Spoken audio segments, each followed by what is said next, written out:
So lactate at its most basic level, we produce it all the time and we use it as a fuel. As you exercise at harder, more high intense efforts, it will rise in the blood, and then it's associated with fatigue and not being able to sustain the effort you're working at. So we just need to measure those points because we can learn thresholds, we can learn training zones from knowing different levels of lactate in the blood and associate that with your training correctly.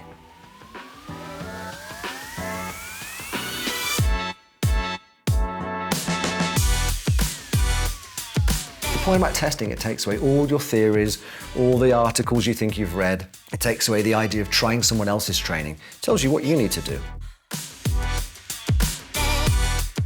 All right, so this is the first in a series of 4 videos I'll be making on lactate testing.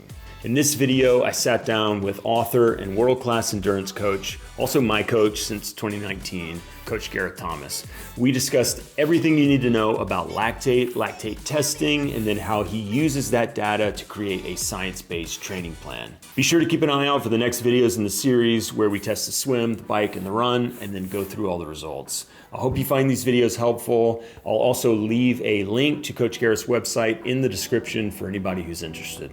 Enjoy. All right, Coach, so I dragged you all the way out here to Pasadena to talk about lactate testing. So thank you for coming. But before we get into that, I'd love to hear about your background as an athlete. I know you were a professional cricketer. Fun fact? Fun fact. So yeah, tell me about your background. Always a runner, played cricket, so that was my first sport, English cricket, and I was lucky to play professionally and also to coach professionally at the same time. And I had to be super fit I was a wicket-keeper batsman, so I had to be super fit. I had no fucking clue what cricket is or how it works. That's another whole video we could do, a whole series. But playing cricket professionally, I had to be super fit. I was into my running, into the science of it from the start, because I was working with a coach who also worked with a lot of runners. He was a great runner as well. So the science of coaching has always been my thing. And then I did my first triathlon in 1992 at the end of my sort of cricketing career. Oh, wow. So what distance was it? The first one I ever did was a sprint, but I did the World Long Distance Championships in Nice in 1995. But what's funny is the guy who won the Ironman in Nice this year wasn't born when I did that race. Oh my God. So that's dating Sam Laidlow. Yeah, that's dating me, I guess. So I've been coaching 28 years now. So I started in triathlon racing in 92, having been a runner for years and years before, coaching from 95, 96 onwards. And luckily when I started coaching, we had this university in Wolverhampton that had a great sports science lab where we did swim lactates, blood lactate for biking and running, VO2 testing. What year was this? 95. Oh, wow. Was this ahead of its time? You hear about it a lot today, but 95, that seems like people weren't doing that regularly, right? Luc van Leerd was. The Dutch swimmers had been doing it, and it had been in cycling for years. Luc van Leerd, the Belgian guy who won Ironman, set the world record the first time he raced it, all that. Luc was doing it, and that was of interest, specific interest, because it was so deeply scientific. So we'd come from Mark Allen and Pauli Kiuru using heart rate in the earlier 90s to then Luc's doing lactate and winning everything. So lactate became a thing, especially in Europe. So when I came to the States to live in year 2000, I was the lactate guy. There was no one else really doing it. And my first lab was in the Nitro bike store, triathlon store in Encinitas. So basically everyone who came to California to go and do Kona came through that store in my lab. Oh, cool. So it was really great. So basically from the start of my coaching career, I was working with world-class athletes. And the testing was the thing that let us find out what's really going on with an athlete, and then to be able to help them based on science, not some theory.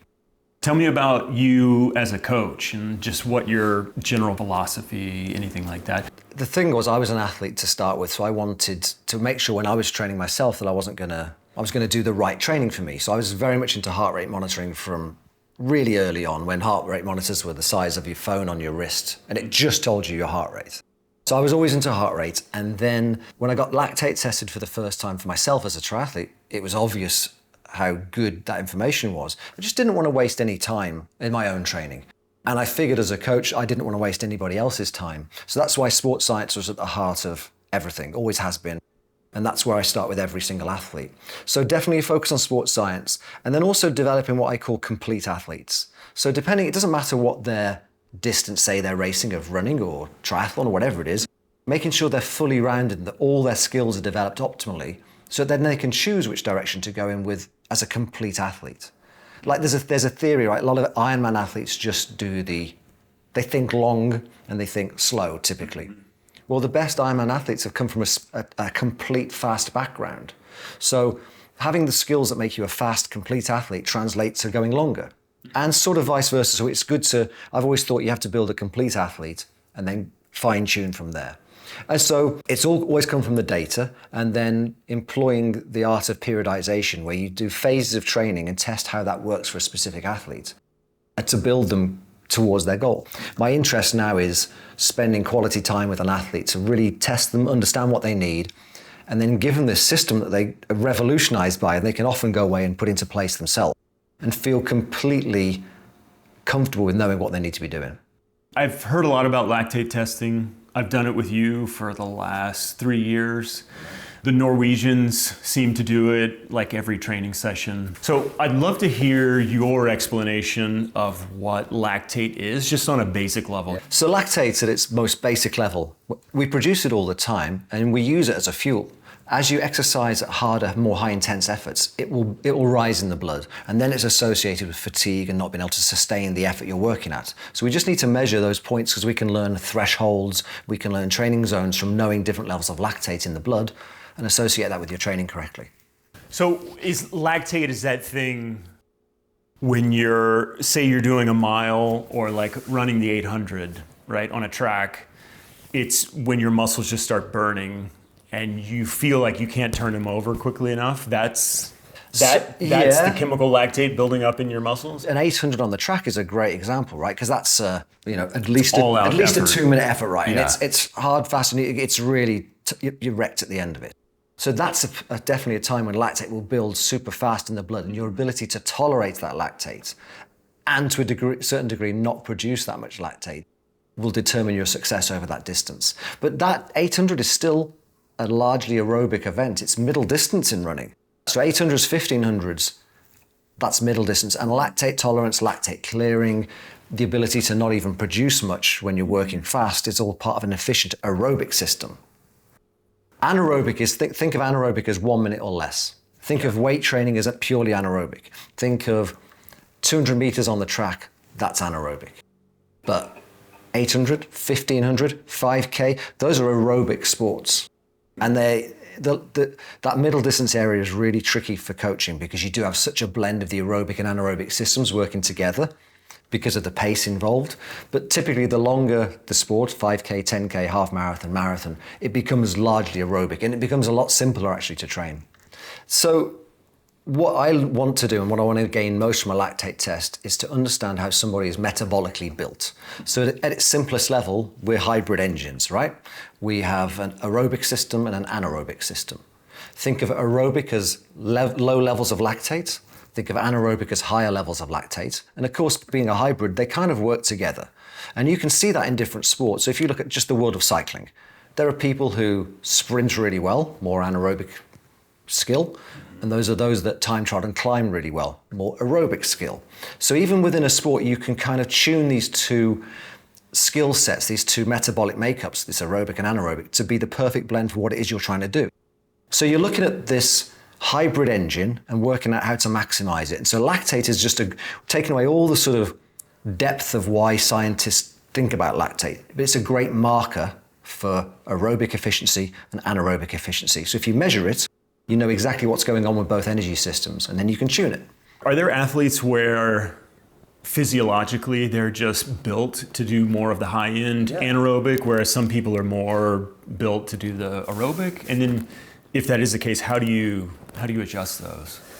Okay, so definitely athletes are genetically built. So things like your VO2, your engine, the size of your engine, you're kind of either born with the Ferrari or the Audi or the Ford Focus. Like, that's just your parents and your genetic history. You can tune that engine as best possible through great training and understanding it. But if you've got a VO2 of 58, it's never going to translate to a VO2 of 90. It's just fact. So there's that. That's the size of the engine. But when you look at the athletes, you look at muscle fibers. So you look at sprinters. great muscle density, more power, more explosion. That's often in the muscle fiber type, and then the training, they're more predisposed to sprint and move fast. And that's the fast twitch versus slow twitch muscles, that kind of thing. And that's an efficient anaerobic system, which typically will produce lactate quickly. And then the endurance athletes generally produce low lactate levels because their body is very efficient at just metabolizing it. But the best way to look at it as a user is low lactate, super aerobic, high lactate, super anaerobic. How do I blend those for my sport? I want to talk about zones because there's a lot out there about zones, and I feel like they're not all talking about the same thing. And then one of the things, having done this test with you before, that you get is you start to get your zones, and they're like lactate zones. So I guess I want to start off with just a overall talk about zones and what they are and what it means. So the purpose of training zones is to be able to hone in and focus on developing a certain part of your physiology, and to have a clear focus that when you're doing a training session in a set zone, you're developing this component of you. So there's the classic zones would be zone 1 is more like recovery. Classic zone 2, aerobic endurance. Zone 3, kind of tempo or advanced conditioning, advanced aerobic endurance. Zone 4 is like threshold. We'll talk about threshold more. And zone 5 and above is that sort of VO2 and power training. So the zone 2 that you always hear Peter Attia talking about is that aerobic sort of base level? Exactly. It's the most important zone really for anybody for fitness. Because, and this is where you see like things like the 80-20 rule, 80% of your time doing endurance work and 20% harder work. It crosses over from world-class athletes to sort of beginner athletes. We are aerobic beings put on this planet. Movement like walking, running is aerobic. And a lot of people, their first introduction to sport is sort of torture. They do PE at school and they're made to run really fast, or they're made to do sports at high intensity, and they just don't like it because it's way out of their zone 2. So they experience the sort of tolerance, suffering part of sport really early. And they never develop this solid aerobic fitness. So when people can find their proper zone 2, that's when they find the joy of exercise. It's comfortable, they can do a lot of it, it doesn't hurt so much, and it has real rewards, real big benefits, and setting like the benchmark and the basis for all the speed that will come later. Can you explain the different zones that we end up with after we test and sort of what that means for training? Right, so we're really looking to, there's 2 main zones I'm looking to identify. The zone 2, this aerobic endurance zone, right? And then threshold. Threshold being that last intensity you can operate at and sustain that intensity. So typically, this is very formulaic, but I've done thousands and thousands of tests, right? So what you typically find is less than 2 millimoles of lactate in the blood is typically where we put endurance zone 2. And classically, around 4 millimoles of lactate in the blood is where we typically put threshold. Now, everything's a bit different. Like yours is a bit different actually because your lactate is generally a little higher in your blood because you also peak out at fairly high lactate levels. So you've got a bit more of a fast twitch fiber component to you as a person. So your lactate levels aren't super low at any point, but you peak out at like 11.5, which is quite high. So you start at 1.5 and finish at 11.5. Me as an endurance runner my whole life, my lactate is like 0.7, 0.7, 0.7, and I might finish at 8 millimoles of lactate because I just haven't developed that speed part of my physiology in many years. So everyone's got a different sort of setup. But classically, below 2 millimoles is kind of zone 2, around 4 threshold. But you look at the curve, you look at the shape of the curve and the whole picture to determine zones. Since we've tested before, the zones we end up with, you call them, and I don't know, is this universal or is this just your terminology? But I know it's Aero, LT, AC, SST, and then VO2. So what do those mean? Well, if you think about it, most people when they're training, they don't know what they're doing. They don't know why they're in a certain zone. So me as a coach, my goal is, you know that when you're in the aerobic zone, aero, you're training your aerobic endurance. You can attach to it a phrase that makes sense to you. When you're training in your SST zone, your steady state threshold zone, you know from me that that's the zone where we're going to train threshold to have sustainable pace, steady state. So the words are designed for my zones to take away the general theories that are out there and to get really specific based on your lactate data. So we have an aerobic zone, which is easy extensive endurance. We have an LT zone, which is, I think other people would call aerobic threshold, or LT1. It's that sort of first shift away from easy training. It's kind of moderate, it's kind of intensive endurance. And from a lactate standpoint, that's like the first little inflection point where your lactate starts to creep up a little bit? Yeah, just a touch, away from a steady baseline probably. Okay. But it's different for every person. You have to read each graph, right? Then we have a zone I call AC, aerobic conditioning or advanced conditioning, which is that tempo zone. It's a harder effort, it's sustainable, and you can associate that maybe with a race. And then SST is that interval zone, and then VO2 is anything that's focusing on developing pure speed. Okay, so SST, which is steady state threshold, would that essentially be the same thing as FTP, or are those two things different? So FTP is a system used by cyclists to try and give people without access to a lab an idea of where to set their threshold. And FTP, just for anyone who doesn't know, stands for functional threshold power, right? Yeah, and it does, and it's a great test actually. It's a great field test. So for example, let's take it, let's put it into the real world. The way their theory works is, in month 1, for 20 minutes, you can hold 200 watts on a bike. That's your marker, and we're going to set that as your threshold and give you training based on that. Month 2, you're fitter, you can hold 210 watts. So you're fitter, aren't you? I would say, well, you can perform better, but we don't know what's fitter about you. Yeah. We don't know if you've got a better aerobic system. Or maybe you've just gotten better at doing the FTP tests. Or you can tolerate things more, you're more motivated, you felt better that morning. So FTP is not something we use to set training zones, not at all.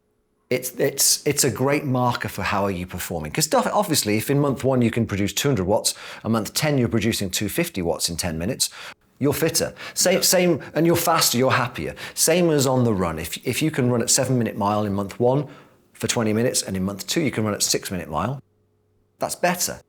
But we don't know what's better, so I wouldn't base training on that. I would just use that as an idea of you as an athlete becoming a more complete athlete, that you can now perform. So instead, what we want to know is, if in month 1, at 200 watts, you're at 4 millimoles of lactate, if in month 2, at 200 watts, you should be, in theory, lower lactate because you're more aerobically fit. You should be 3.5. That's a metabolic gain, a metabolic aerobic gain. You're producing less lactate at 200 watts. That's where the lab and lactate becomes really scientific. Because you could also have a situation, instead of being able to hold 200 watts now for 20 minutes, you can hold 220. 200 watts, remember, was 4 millimoles of lactate. Yeah. If 220 is 4 millimoles of lactate, then you'll say, hey, for 4 millimoles of lactate, I've got 20 more watts. But if in month 2, 220 watts costs you 5 millimoles of lactate, it's not more efficient, you're just working harder and able to suffer it. So you can't assume more power or more pace is aerobically fitter.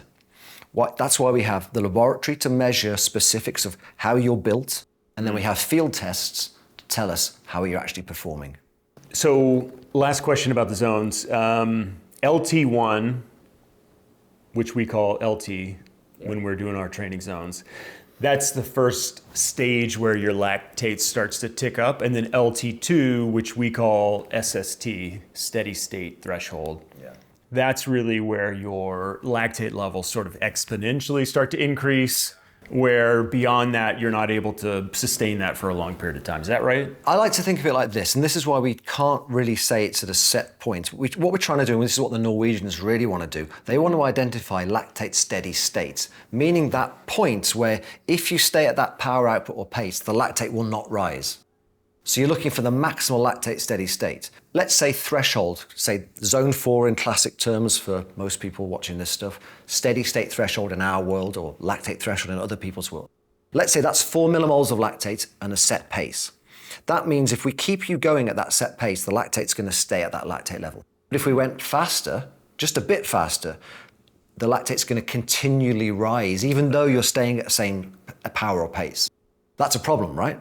So if you think about racing, if you're doing a 25-mile bike ride, and we think your threshold, we know your threshold's 200 watts, and you're at 4 millimoles of lactate and you're riding, you can sustain that power and that pace. And you'll get off the bike at 4 millimoles of lactate, able to run well. Let's say you ride though at 220 watts. So you start at 4 millimoles, 4.5, 5, 6, 7. When you get off that bike, you're no longer in steady state. You can't run to your potential. So, and that's what we call overbiking. Yeah, that's what I call overbiking, or the people biking beyond their conditioning. In the marathon, it's called the wall. The wall in the marathon doesn't exist unless you create it for yourself. It's really practical. Think about this. If you run too fast and you don't fuel the marathon, you run out of energy and the ability to sustain it. If you run in the right zone and you fuel it with the right sodium, water, and carbohydrates, there's no such thing as a wall in a marathon. Otherwise, people wouldn't be running 200-mile races. Like, it's a self-created phenomena. So testing takes away all that. You just know how to train and how to race. Part of the lactate testing that we do, in addition to getting the lactate numbers, is also getting the heart rate data. So why is heart rate important to capture in the lactate test? And then why is it important in training? So there's a lot of talk out there right now that everyone's got power meters or they can measure pace by GPS through training. So why do we need heart rates? It's old technology. It's still really, really important. Just think of the basics. When you're calm and you're relaxing, your heart rate's low. When you're stressed and you're under fight or flight or sprinting, your heart rate's high. Heart rate's a great sign of the stress your body's under. So if it's hot out, your body's under more stress than when it's cool out. There's loads of reasons why heart rate's a really important factor. We use it as one factor mixed with other factors. So on the bike, you would look at heart rate in conjunction with power. On the run, you look at heart rate with pace to judge how a training session is affecting you. Now, my theory is for all the easy training, I don't care about power or pace at all. I only care about heart rates because I'm trying to get the athlete into a low stress, high fat burning state. So I want them to be lower heart rate so they can access fats for energy. So zone 2 training for me, only heart rate based. And over time, what you should see in zone 2 is more power and pace as you get fitter over the months. Same heart rate, higher power, faster pace, basically. And then if we're training like, say, threshold and above on the bike and run, then we focus on pace or power, because what we're doing is then we're trying to get the intensity right. Think about it, if you're doing, say, a set of 2-minute intervals, heart rate's not going to rise enough in that 2 minutes to give you a true intensity factor. Whereas power is exact. You jump on, your threshold's 250 watts. You ride at 250 watts for 2 minutes, take a minute recovery. We've chosen that 250 watts or whatever it is based on your lactate data and your personal test. And then we're also using heart rate as a measure over time as to whether it's less stressful to produce that power. Here's an example. Day 1, you ride for 10 minutes at 250 watts. Your lactate's 4 and your heart rate's 150. A month later, do the same thing, but your heart rate's 10 beats lower. You've adapted to that power, haven't you? Your heart rate's lower, your lactate's hopefully lower as well.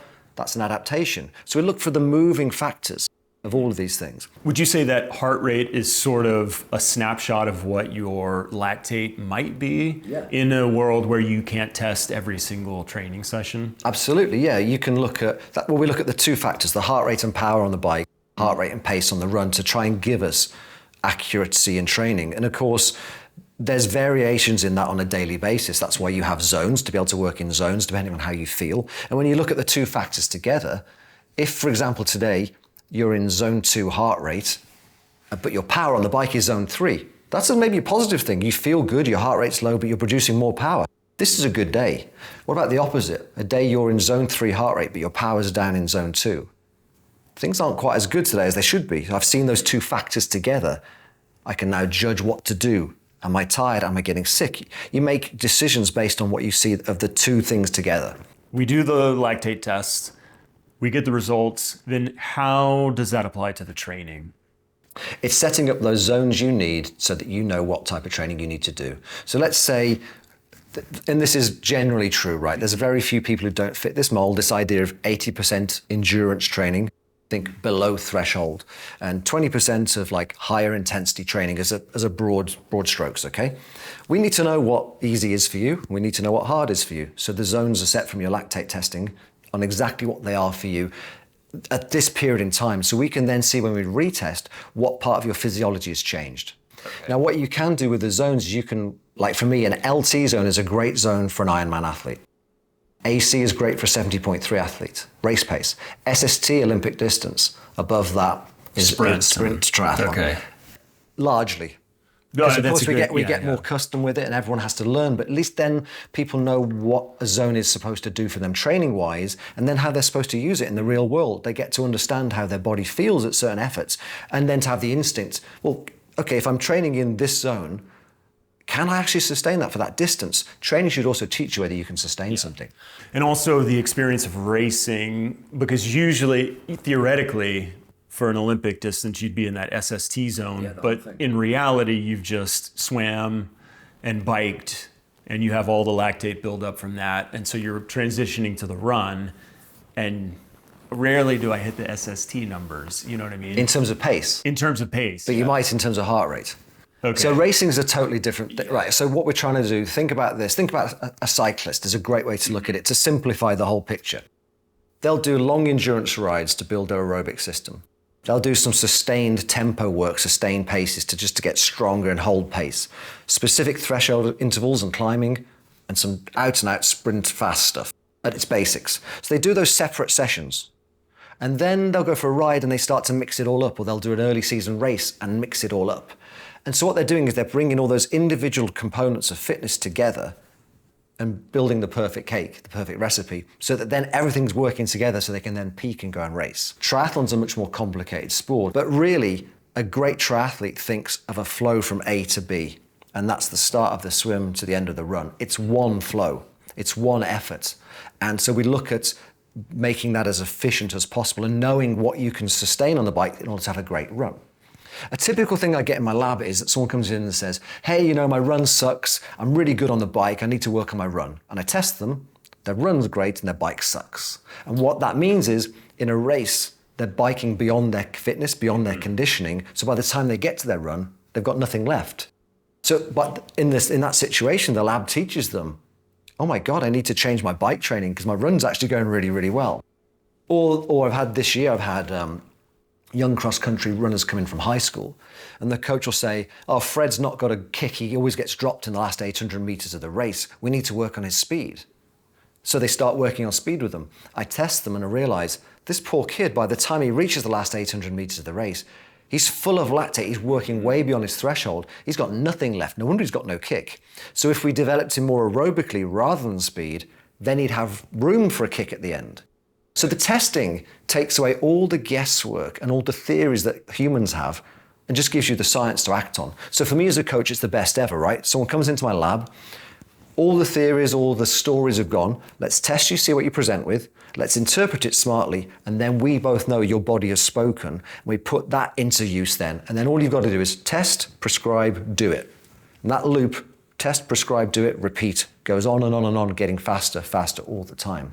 Because there's no stories involved, there's no theories, it's just science. What's the ideal testing time period? How often should athletes do this testing? Look, I test my athletes, age group athletes, every 12 weeks, whether they kind of want to test or not. Pro athletes, every 8 weeks, because they do so much more volume of training, you can see adaptations much quicker. And then what I would say to people is, you don't do a test to prove how fit you are. That's a lovely scenario in future tests. You test to show where you're at and what you need to do to get fitter. So you just test regardless. And you build up a picture over time, because you might be surprised at what makes you fitter or makes you worse. Sometimes it's quite amazing. People will go through a phase of, say, base work, and they'll get massive gains from it. And then you put them through really hard speed work, and they'll get no gains from it. Other times it's the exact opposite.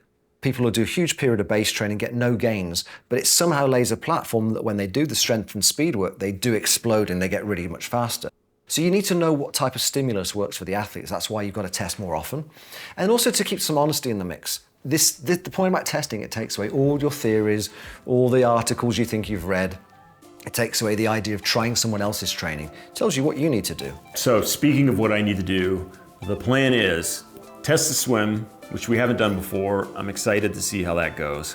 Then we're gonna test the bike and the run, and we'll come back here and discuss the results. So that's the plan? That's the plan.